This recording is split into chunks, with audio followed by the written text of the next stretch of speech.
leaders on the dais, and dear friends. I feel proud to be amongst the panelists here in the midst of intellectuals, doctors, and great social thinkers. At the outset, I want to thank the organizers for this opportunity, and also it is this program, this meeting was unique in two aspects. Initially, when he delivered his welcome address, Mr. Kadirwan said, "We are unhappy." But I am happy, sir. I am happy in seeing that we launched Loan Fight 10 years back in the name of Doctors Forum. And after that, year by year, almost all political parties in Tamil Nadu took up this matter, except BJP and other related organizations. Slowly, it was expanding. Now, this matter is taken up by the highest intellectuals and social thinkers and the engineers, everybody together. So, I am happy to see this crowd. Secondly, it's a pan-India presence. It's the first time I'm addressing a gathering of pan-India presence. Of course, the recent uproar against NEET is about symptoms. As a doctor, we always want to treat the disease, not only the symptom. The Tamil Nadu is a forerunner, as already stated. What Tamil Nadu thinks today, India will think tomorrow. That's why, for the past 1 decade, we have been fighting against NEET.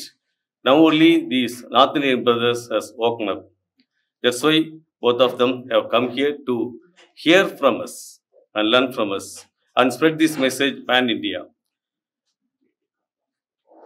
And I want to find some small points. Already much have been spoken about. As a test, as an exam, it's an exclusionary exam in 3 aspects. Number 1, it excludes the underprivileged, poor, by the way, and the meritorious students. It excludes. If a poor, meritorious student gets 350 marks and a rich fellow gets 200 or 150 as stated earlier, the rich fellow gets. That means it's excluding the meritorious students in their argument. We can go by that. Number 2, if you don't have money, you are excluded from this system. That's number 2. If you don't have money to invest on your children, to get a coaching center, to get coaching in the biggest and very good centers, you are out of the race. Even if you get a good rank, if you are getting a seat from a private medical college, continuously you have to pay. If it is possible, you will join. Otherwise, you will be excluded from the system. Number 3, it has gender exclusion also. It excludes the females from the race. The data of 2024 NEET says 57% of the students appeared and qualified for the NEET. From the NEET is girls. But when you have a boy and a girl to invest on, whom will prefer the son to go somewhere else. Even though they are meritorious, we will block the girls from getting. This is third way of exclusion. And when it was introduced, NEET was told as a standard exam, it will guarantee merit, as already told by Harshavardhan sir and others. I want to tell one more thing. Even if you get 0 mark or minus mark in biology, which is a core subject for an MBBS course, you can get into the medical stream. That is NEET. Where is the standard? If you get the cutoff mark from physics and chemistry, and if you are getting even minus mark in biology, you can get into the medical stream. Where is the standard? As already pointed out, last year, the pass percentage, the qualifying mark is 0%. So, where was the standard? And also, the coaching centers promoted by NEET has completely, slowly killing all the regular schools, board schools.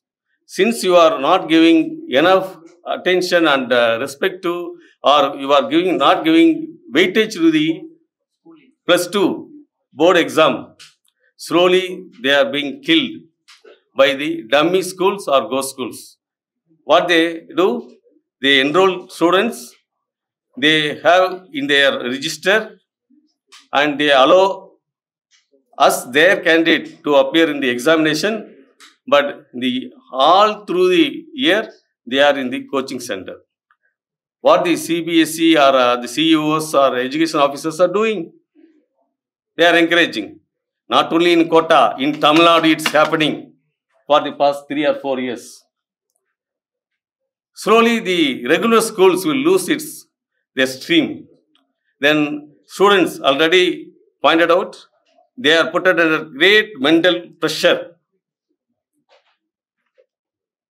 This mental pressure, say, for 1,10,000 seats, they are selecting 12.5 lakh students as qualified. Qualified means what? You can get into a medical seat. You can get a medical seat. That's what this qualification is about. But if you have money, that is a rider. If I don't have money, what I will have? I will have only mental tension. That is the reason for why more than 26 students our brothers and sisters died. Anida is killed by the systemic discrimination. She did not undergo suicide. She was killed by the systemic discrimination by the NEET. So, what has happened? What's the post effect of NEET? The NEET UG has come into play only from 2017 in Tamil Nadu. But from 2012 and 13 onwards, we are experiencing the ill effects of postgraduate NEET. Previously, our Tamil Nadu government used to reserve 50% of the seats in post-graduation and super specialty courses for the in-service doctors. So, there was steady flow of in-service doctors getting specialized. They will be useful for the system, public health system. Now, what has happened? We have to give flat 50% to the central pool. Previously, we were giving 15%, 1.5. Instead of 15%, we had to give 50%. That's why the remaining 50% only we can give 50%.